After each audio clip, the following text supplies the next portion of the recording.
Jesus Nazareno, sinasamba ka namin, pinipintuho ka namin, aral mo ang aming buhay at kaligtasan.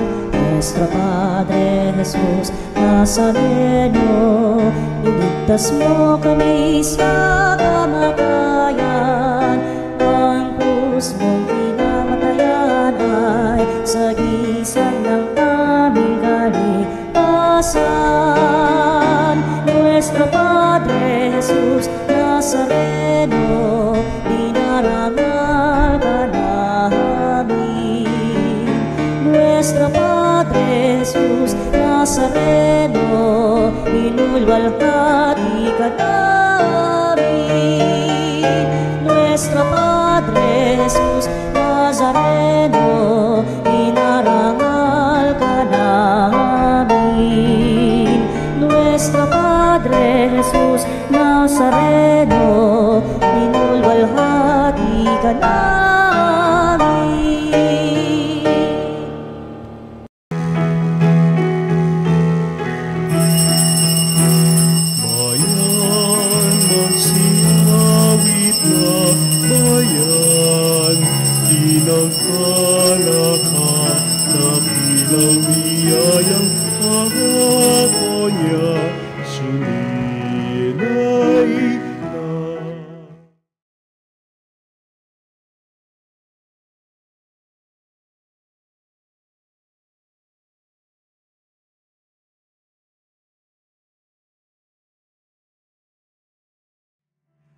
Pag-irog na Diyos natin, bayan, magsiyawit na bayan, pinagpala ka, dakilang biyayang pangako niya, sumilay na. Sa ngalan ng Ama at ng Anak at ng Espiritu Santo. Amen. Ang pagpapala ng ating Panginoong Jesucristo, ang pag-ibig ng Diyos Ama, at ang pakipagkaisa ng Espiritu Santo naway sa inyong lahat. At sumayo rin. Mga kapatid, aminin natin ating mga kasalanan upang tayo maging marapat gumanap sa banal na pagdiriwang. Inaamin ko sa makapangyarihang Diyos at sa inyo mga kapatid na lubha akong nagkasala sa isip, sa salita, sa gawa, at sa aking pagkukulang. Kaya'y sinasamo ko sa mahal na Birheng Maria, sa lahat ng mga anghel at mga banal, at sa inyo mga kapatid, na ako'y panalangin sa Panginoong ating Diyos. Kawaan tayo na makapangyarihang Diyos, patawarin tayo sa ating mga kasalanan, at patnubayan tayo sa buhay na walang hanggan. Amen. Panginoon, kaawaan mo kami. Panginoon, kaawaan mo kami. Kristo, kaawaan mo kami. Kristo, kaawaan mo kami. Panginoon, kaawaan mo kami. Panginoon, kaawaan mo kami. Manalangin tayo. Ama naming makapangyarihan, kami iyong mga kinupkop ay niloob mong maging mga anak sa liwanag mong kaloob. Huwag mong ipaintulot na sa katiwalian kami ay masangkot. Panatilihin mo kaming nagliliwanag sa iyong katapatang lubos na sumisikat sa pamamagitan ni Jesucristo kasama ng Espiritu Santo magpa sa walang hanggan. Amen. Pagbasa mula sa aklat ng Henesis. Si Abraham ay 100 taon nang ipanganak si Isaac. Lumaki si Isaac at nang ito'y awatin, naghanda ng malaki si Abraham. Minsan, si Ismael na anak ni Agar ay nakikipaglaro kay Isaac. Nang makita ito ni Sarah, sinabi kay Abraham, "Palayasin mo ang mag-inang yan. Ang anak ng ating alipin ay huwag mong pamamanahan." Si Isaac ang dapat magmana ng lahat. Labis itong ikinalungkot ni Abraham sapagkat anak din niya si Ismael. Ngunit sinabi ng Diyos kay Abraham, "Huwag kang mabahala tungkol sa mag-ina. Sundin mo na ang gusto ni Sarah, sapagkat kay Isaac magmumula ang lahing sinabi ko sa iyo." Magkakaanak din ng marami ang anak mong iyan kay Agar at sila'y magiging isang bansa. Yamang anak mo rin si Ismael. Kinaumagahan, ang mag-inay ipinaghanda ni Abraham ng baong pagkain at inumin bago sila pinaalis. Isinama ni Agar ang kanyang anak at nagpagala-gala sila sa ilang ng Beer-Seba. Nang maubos ang dalang tubig, iniwan niya ang kanyang anak sa ilalim ng punong kahoy at naupo na may 100 metro mula sa kinaroroonan ng bata.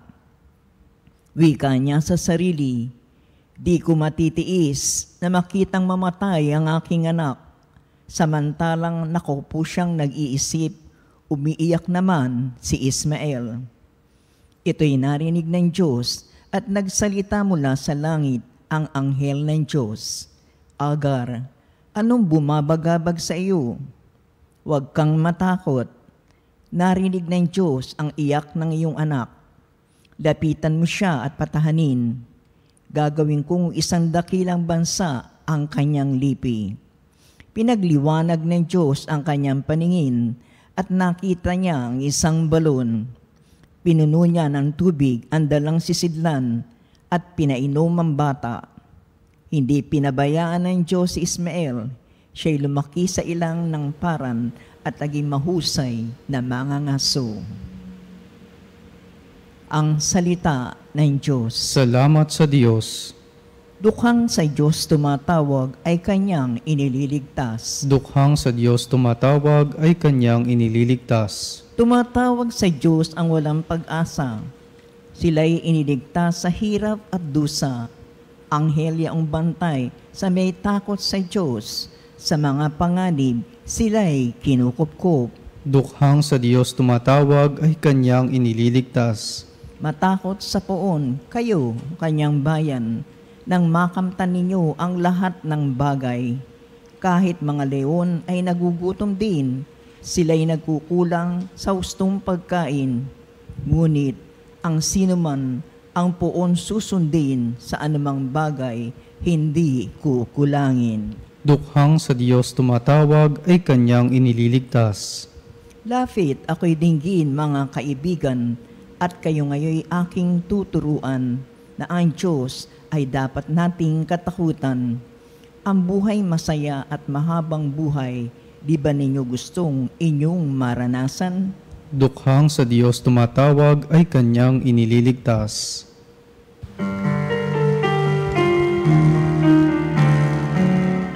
Alleluia, alleluia.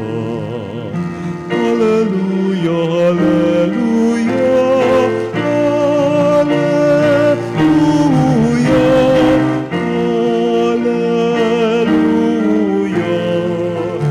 Alleluia. Alleluia.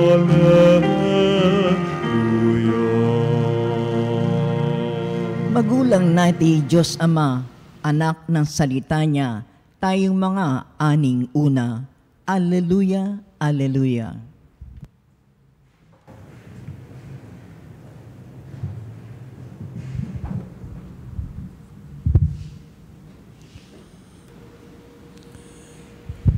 Sumainyo ang Panginoon. At sumayo rin. Ang mabuting balita ng Panginoon ayon kay San Mateo. Papuri sa iyo, Panginoon.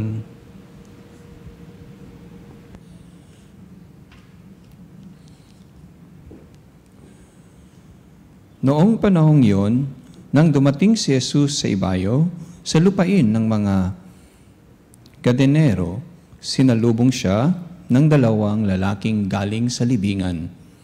Sila'y inaalihan ng mga demonyo at napakababangis, kaya't walang mangahas dumaan doon. Pagdakay, sumigaw sila, "Ano ang pakialam mo sa amin, anak ng Diyos? Naparito ka ba upang pahirapan kami ng hindi pa panahon?"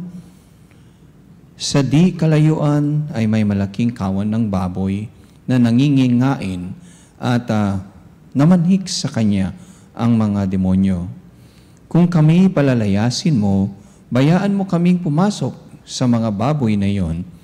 Sinabi ni Jesus, "Humayo kayo." Kaya't lumabas sila sa 2 lalaki at pumasok sa mga baboy. Ang buong kawan ay biglang sumipad ng takbo tungo sa bangin, nahulog sa lawa at nalunod. Patakbong umuwi ng bayan ang mga tagapag-alaga ng kawan at pagdating doon ay ipinamalita ang lahat ng bagay, pati ang nangyari sa mga inalihan ng demonyo. Kaya't lumabas ang buong bayan upang salubungin si Jesus. Pagkakita sa kanya, ipinamanhik nilang siya'y umalis sa kanilang lupain. Mga kapatid, ang mabuting balita ng Panginoon. Pinupuri ka namin, Panginoong Hesukristo. Sa ating mga pagbasa ngayon, mga kapatid, ating tinitingnan ang malalim na pakahulugan sa mga pangyayari na ating napakinggan simula sa unang pagbasa sa buhay ni Abraham at ang kanyang naging mga anak, sa asawa niyang si Sarah at asawa si Hagar, kanyang alipin, ng mga anak nila ay si Isaac at si Ishmael. Ang ating namang ebanghelyo ngayon ay patungkol sa pagpapalayas ng demonyo o hindi pagpapaintulot sa mga demonyo na lumisan o pumunta sa mga baboy. Kaya kung ating tingnan itong mga pagbasa natin, masabi natin sa unang pagbasa na ang Diyos ay tagapagligtas. Sa panahon na kung merong mga naghihirap at nagdurusa sa sitwasyon ng buhay kagaya, sa sitwasyon ni Hagar, nandoon ang Diyos. Kung ang tao ay natuto lamang tumawag sa pangalan niya, magtiwala sa Diyos, lalong-lalo sa mga panahon at pagkakataon na nawawala na ng pag-asa. Kaya nga ang ating ebanghelyo po sa mga dukha na tumatawag sa Diyos, kanyang inililigtas. Kaya po, maganda po nating tingnan sa buhay natin, halimbawa sa mga kapatid natin na dumadanas ngayon ng hirap sa buhay, sa karamdaman na malubha, masasabi nating hindi man madali ang sitwasyon, mabigat man ang buhay, pero hindi pinapabayaan ng Diyos ang sinumang tumatawag sa Kanya. Ganon din ang sitwasyon nangyari sa buhay nila ni Hagar at ang kanyang anak dahil ang Diyos alam niya ang plano niya para sa lahat. Kaya ito yung mabuting mensahe sa unang pagbasa pa lamang na ang Diyos ay tagapagligtas, alam niyang nangyayari sa ating buhay at siya'y nandyan para tayo'y tulungan at palayain sa anumang bagay na nagpapahirap. Pangalawa po, sa ating ebanghelyo, ang Diyos ay tagapagpagaling. So, kasama ng pagiging tagapagligtas ng Diyos, siya ay nagpapagaling. So, ito yung isang bagay na may kaugnayan din sa ating buhay. Kung ang tao'y may karamdaman na malubha, pagagalingin ka rin ng Diyos sa panahon na itinadhana niya. Hindi man marahil sa pisikal o maaaring sa spiritual na kagalingan ay nandoon din. No? So maraming paraan na ang pagpapagaling ng Diyos sa tao. Kaya sa ating ebanghelyo, napagaling niya ang mga inalihan ng demonyo dahil lumabas sa kanilang katawan ang mga masamang espiritu at pumunta sa mga bagay na humingi naman sila ng paumanhin na sana doon sila kung palayasin man sila. Kaya nga po, ang Diyos ay mahabagin. Ang Diyos ay alam niya ang sitwasyon at kondisyon ng tao. Kaya ang hangarin ng Diyos ay kung nais niyang iligtas tayo, kasama doon ay pagalingin din tayo. So maraming palaan ang pagpapagaling sa tao. Kung ikay naging mabuti ang ugnayan mo sa kapwa-tao, gagaling din ang kalooban mo. Kung ikay nakapagpatawad ng mga nagkakasala sa iyo, gagaling ka rin sa ibang banda. No? Kung ikaw rin nakakaramdam ng pagmamahal ng Diyos, pag-asa at kapayapaan sa iyong puso, gagaling din ang iyong kalooban at ang buong katauhan. Kaya mga kapatid, itong mga bagay ang pwede nating tingnan. Ang Diyos, unang-una, ay sabi natin, siya ang Diyos ng tagapagbigay ng kagalingan at Diyos din na nagbibigay ng kaginhawaan.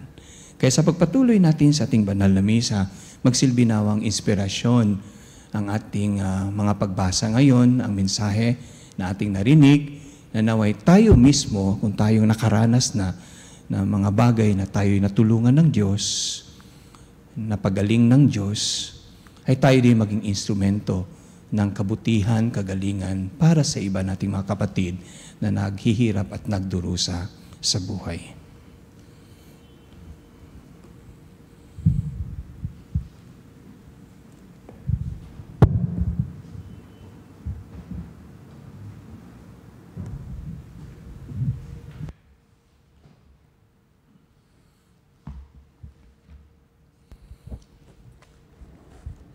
Sa pamagitan ng Ebanghelyo, nagsasalita si Kristo ng may walang hanggang kapangyarihan at kumikilos ng may kapangyarihang nagpapagaling.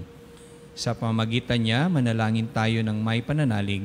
Ang ating itutugon, makapangyarihang Ama, iunat mo sa amin ang iyong kamay. Makapangyarihang Ama, iunat mo sa amin ang iyong kamay.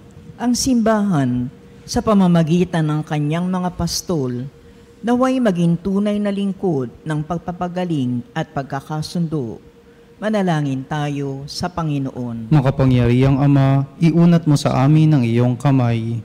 Ang mga opisyal ng gobyerno, naway hindi madaig ng tukso ng kapangyarihan at kayamanan, bagkus makita nila ang kasamaan ng korupsyon sa pamumuno. Manalangin tayo sa Panginoon. Makapangyarihang Ama, iunat mo sa amin ang iyong kamay. Ang maruming espiritu na nagkalat sa ating lipunan na may mabuwag ng kalinisan at paggalang sa gnangal ng tao. Manalangin tayo sa Panginoon. Makapangyarihang Ama, iunat mo sa amin ang iyong kamay. Ang mga may sakit at nagdurusa, naway makita at madama ang mapagpagaling na presensya ng Diyos sa pamamagitan ng mga nag-aaruga sa kanila. Manalangin tayo sa Panginoon. Makapangyarihang Ama, iunat mo sa amin ang iyong kamay. Ang mga tapat na yumao naway masiyahan sa bukang liwayway ng buhay na walang hanggan. Manalangin tayo sa Panginoon. Makapangyarihang Ama, iunat mo sa amin ang iyong kamay. Upang mamayani ang kapayapaan sa gitnang silangan sa Ukraine at sa buong mundo at ipagadya ang sangkatauhan sa karahasan, kasakiman at pang-aabuso ng kapangyarihan na nagdudulot ng paghihirap at kamatayan ng marami. Manalangin tayo sa Panginoon. Makapangyarihang Ama, iunat mo sa amin ang iyong kamay. Makapangyarihang Ama, dinadala namin sa iyo ang aming mga pangangailangan at may pananalig na nagdarasal kami sa iyong tulong upang makalayo kami sa impluwensya ng kasamaan. Hinihiling namin ito sa pamamagitan ni Kristong aming Panginoon. Amen. Panginoon, aming alay, itong alak at tinap.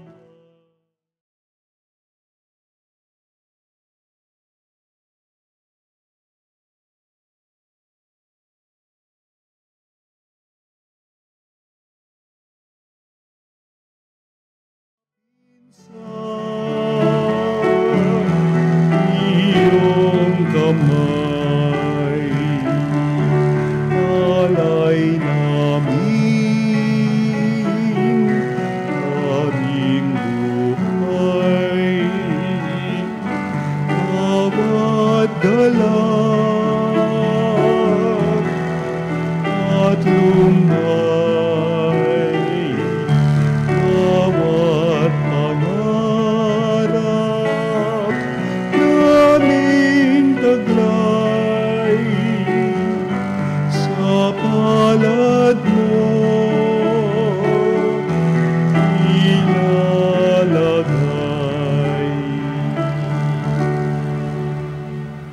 Manalangin tayo mga kapatid, upang paghahain natin ay kalugdan ng Diyos amang makapangyarihan. Tanggapin nawa ng Panginoon itong paghahain sa iyong mga kamay, sa kapurihan niya at karangalan sa ating kapakinabangan at sa buong sambayanan niyang banal. Ama naming lumikha, kami iyong pinapagindapat gumanap sa pagdiriwang ng paghahain ng iyong pagliligtas. Ipagkaloob mong ang aming paglilingkod sa iyo ay gawing kalugod-lugod ng mga alay na ito sa pamamagitan ni Jesucristo kasama ng Espiritu Santo, magpa sa walang hanggan. Amen. Sumainyo ang Panginoon. At sumayo rin. Itaas sa Diyos ang inyong puso at diwa. Itinaas na namin sa Panginoon. Pasalamatan natin ang Panginoong ating Diyos. Marapat na siya ay pasalamatan. Ama naming makapangyarihan, tunay nga marapat na ikaw ay aming pasalamatan. Sa iyong paglingap at kagandahang loob, ang tao'y nilikha mo't pinangangasiwa sa sansinukob. Sa hangad mong siya'y iwastong lubos, siya'y pinagdusa mo sa kanyang pagtalikod. Sa iyong pagiliw, iyong ipinahintulot na makabalik siya sa pamamagitan ni Kristo Jesus. Kaya kaisa ng mga anghel na nagsisiawit at papuri sa iyo ng walang humpay sa kalangitan, kami nagbubunyi sa iyong kadakilaan. Santo, Santo, Santo, Panginoong Diyos makapangyarihan, napupuno ang langit at lupa, ang kalwalhatian.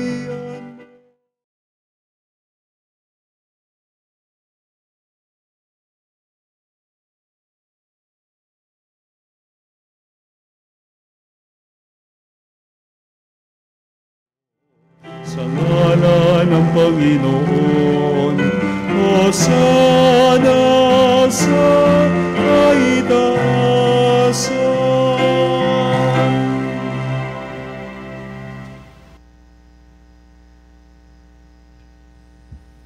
Ama naming banal, ikaw ang bukal ng tanang kabanalan. Kaya't sa pamamagitan ng Espiritu gayong banal ang kaloob na ito, upang para sa amin maging katawan at dugo ng aming Panginoong Hesukristo. Bago niya pinagtiis ang kusang loob na maging handog, hinawakan niya ang tinapay, pinasalamatan kanya, pinaghati-hati niya yon, inabot sa kanyang mga lagad at sinabi, "Tanggapin ninyong lahat ito at kanin. Ito ang aking katawan na ihahandog para sa inyo."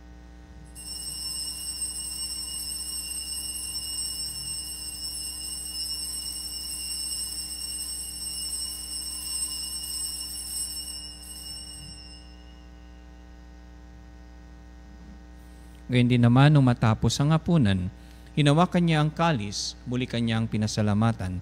Inabot niya ang kalis sa kanyang malagad at sinabi, "Tanggapin ninyong lahat ito at inumin. Ito ang kalis ng aking dugo, ng bago at walang hanggang tipan. Ang aking dugo na ibubuhos para sa inyo at para sa lahat, sa kapagpapatawad ng mga kasalanan. Gawin niyo ito sa pag-alala sa akin."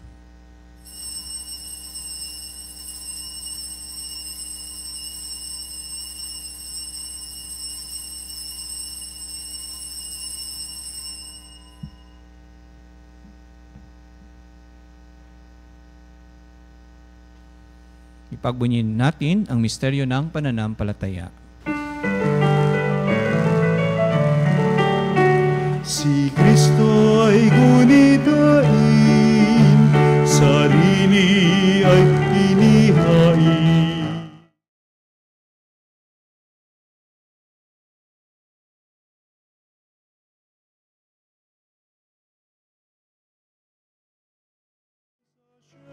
Dumating hanggang sa siya'y dumating. Ama, ginagawa namin ngayon ang pag-alala sa pagkamatay at muling pagkabuhay na iyong anak. Kaya't inaalay namin sa iyo ang tinapay na nagbibigay buhay at ang kalis na nagkakalob ng kaligtasan. Kami nagpapasalamat dahil kami yung minarapat na tumayo sa harap mo para maglingkod sa iyo. Sinasamo namin kaming sasalo-salo sa katawan na dugo ni Kristo ay mabuklod sa pagkakaisa sa pamamagitan ng Espiritu Santo. Ama, lingapin mo yung simbahang laganap sa buong daigdig. Puspusin mo kami sa pag-ibig, kaisa ni Leon na aming Papa at ni Elias na aming Obispo at ng Tanang Kaparian. Alalahanin mo rin mga kapatid naming nahimlay na may pag-asang sila'y muling mabubuhay. Gayon din ang lahat ng mga pumanaw. Kawaan mo sila at patuloyin sa iyong kaliwanagan. Kawaan mo at pagidapating kaming lahat na makasalo sa iyong buhay na walang wakas. Kaisa ng mahal na Birheng Maria na Ina ng Diyos. ni San Jose ng kanyang kabiyak. Kaysa ng mga apostol at ang lahat ng mga banal na namuhay dito sa daigdig ng kalugod-lugod sa iyo, may pagdiwang nawa namin ang pagpupuri sa kararangal mo sa pamamagitan ng iyong anak na aming Panginoong Hesukristo.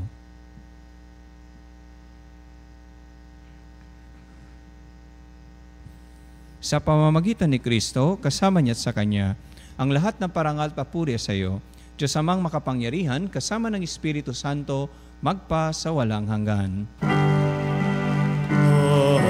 Amen. Amen. Amen.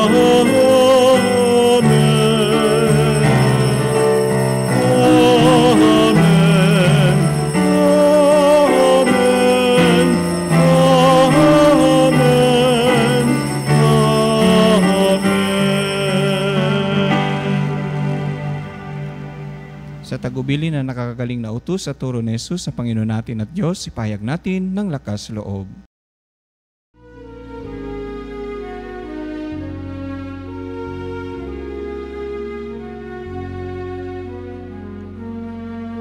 Ama namin, sumasalangit ka, sambahin ang ngalan mo. Mapasa amin ang kaharian mo, sundin ang loob mo. Dito sa lupa para ng sa langit, bigyan mo kami ngayon ng aming kakanin sa araw-araw, at patawarin mo ang aming mga sala para ng pagpapatawad namin sa nagkakasala sa amin. At huwag mo kami ipahintulot sa tukso, at iadya mo kami sa lahat ng masama.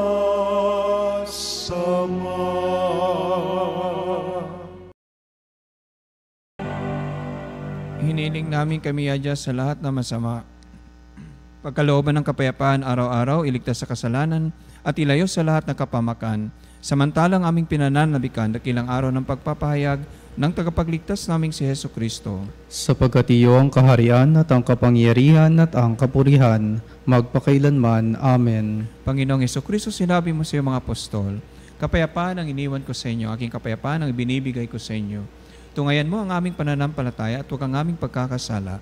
Pagkalooban mo kami ng kapayapaan at pagkakaisayan sa iyong kalooban, kasama ng Espiritu Santo, magpasawalang hanggan. Amen. Ang kapayapaan ng Panginoon ay laging sumainyo. At sumayo rin. Magbigayan kayo ng kapayapaan sa isa't isa.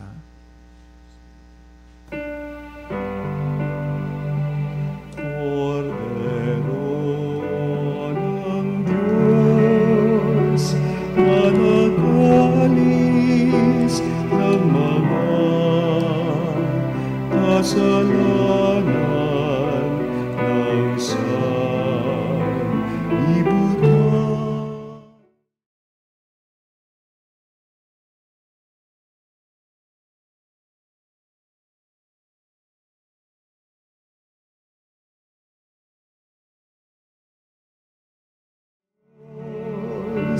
Na nag-alis ng mga kasalanan ng sanlibutan. Maawa ka sa amin.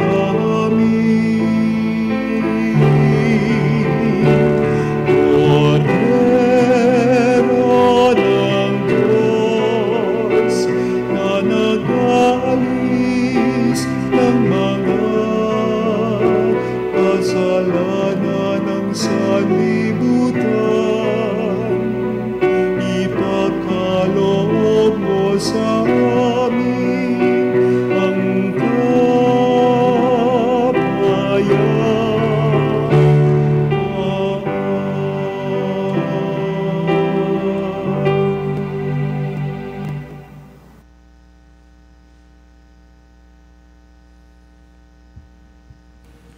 Ito ang kordero ng Diyos. Ito ang nag-aalis ng mga kasalanan ng sanlibutan. Mapalad ang mga ininyayahan sa kanyang piging. Panginoon, hindi ako karapat-dapat na magpatuloy sa iyo, ngunit sa isang salita mo lamang ay gagaling na ako.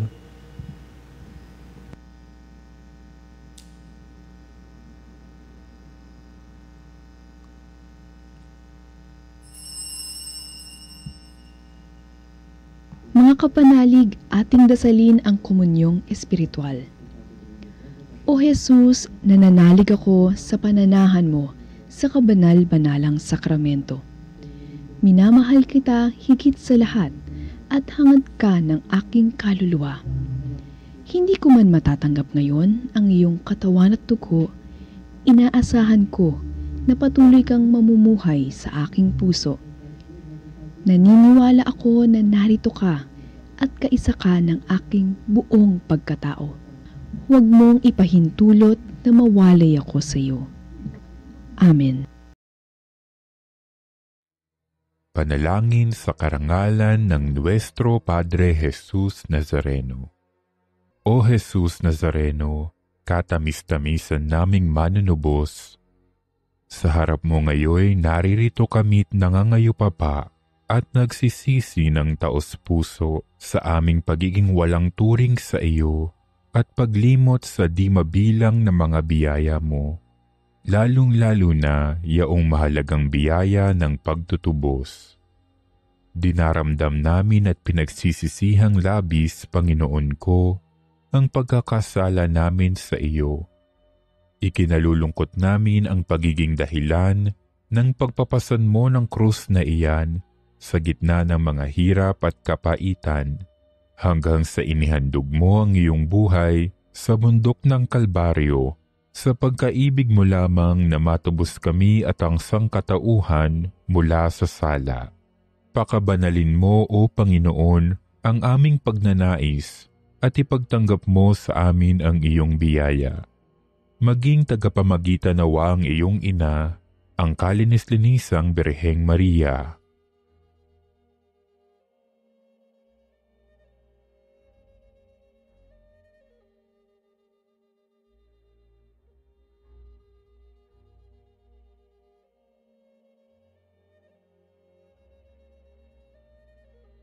Ama naming makapangyarihan, niloob mong akuin ang iyong anak, ang krus at kamatayan, upang ang sangkatauhan ay matubos at mabuhay. Ang pag-ako namin sa krus at kamatayan dito sa lupa, ayon sa diwa ng pagsunod sa iyong loob, na ginanap ng iyong anak, ay magpagindapat nawa naming kamtin ang lubos na katubusan at pagkabuhay sa iyong piling, sa pamamagitan ni Hesukristo, kasama ng Espiritu Santo, magpasawalang hanggan. Amen. Nuestro Padre Jesus Nazareno, Panginoon namin at Diyos, kaawaan mo kami.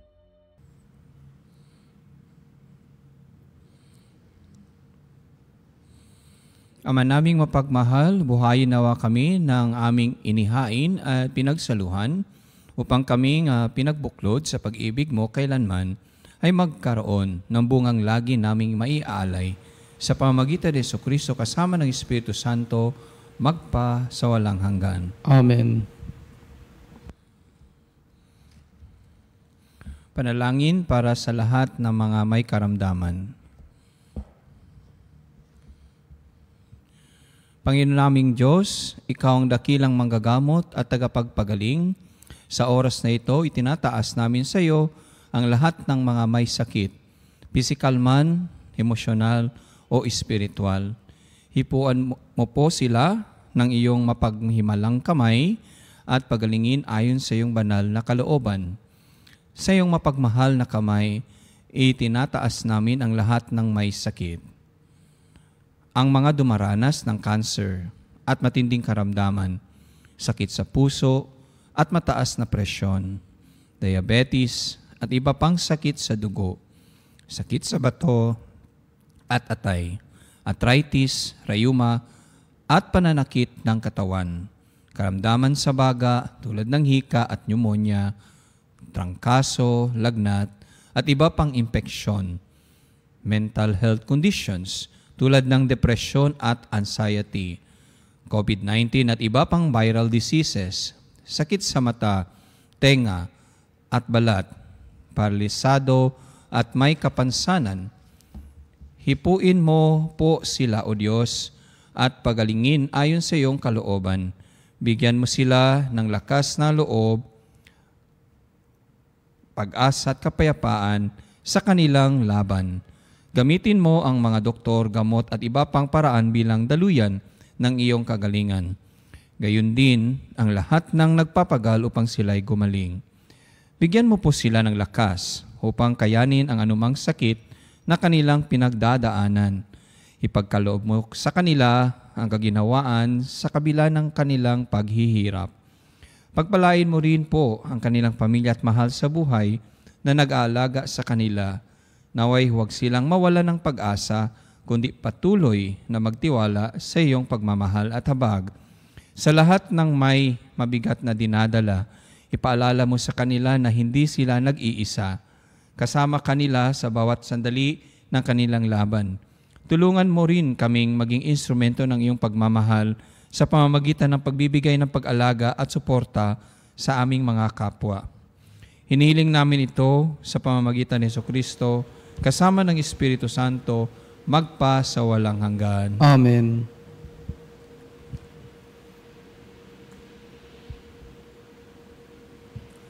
Patalastas po, amin kayong inanyayahan na maging isang Veritas Eucharistic Advocate para sa Christ-Centered Liturgical Celebration. Sa pagdiriwang na ito, sama-sama tayong magpuri at magpasalamat sa Diyos. Maaari po kayong dumalo sa ating Healing Mass dito sa Veritas Chapel, 162 West Avenue, corner EDSA. Para po sa inyong mga pamisang pasasalamat, kaarawan, kagalingan, special intention, kaluluwa at mass sponsor o love offering, tumawag lamang po sa Religious Department sa mga numerong 8925-7931 local, 129-131-137 o mag-text sa 0917-631-4589 at hanapin lamang si Miss Rene Jose o si Miss Ali Nahe. Ulitin ko po, para po sa inyong mga pamisang pasasalamat, kaarawan, kagalingan, special intention, kaluluwa at mass sponsor o love offering, tumawag lamang po sa Religious Department sa numerong 8925-7931 local, 129-131-137 o mag-text sa 0917-631-4589 at hanapin lamang si Miss Rene Jose o si Miss Ali Nahe. Maraming salamat po. Sumainyo ang Panginoon At sumayo rin. at pagpalain kayo ng Diyos sa makapangyarihan sa lahat, Ama at Anak at Espiritu Santo. Amen. Tapos ng misa, humayo kayo, dala ang pagmamahal, kapayapaan at kagalingan buhat kay Kristo. Salamat sa Diyos.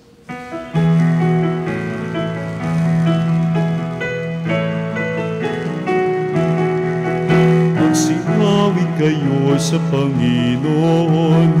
Hallelujah! Magsinawit sa Panginoon.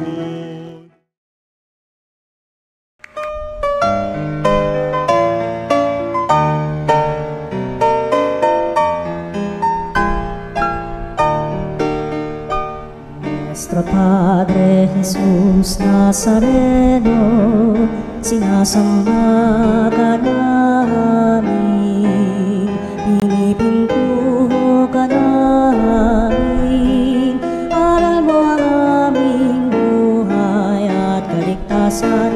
Nuestro Padre Jesus Nazareno, iligtas mo kami sa kamatayan,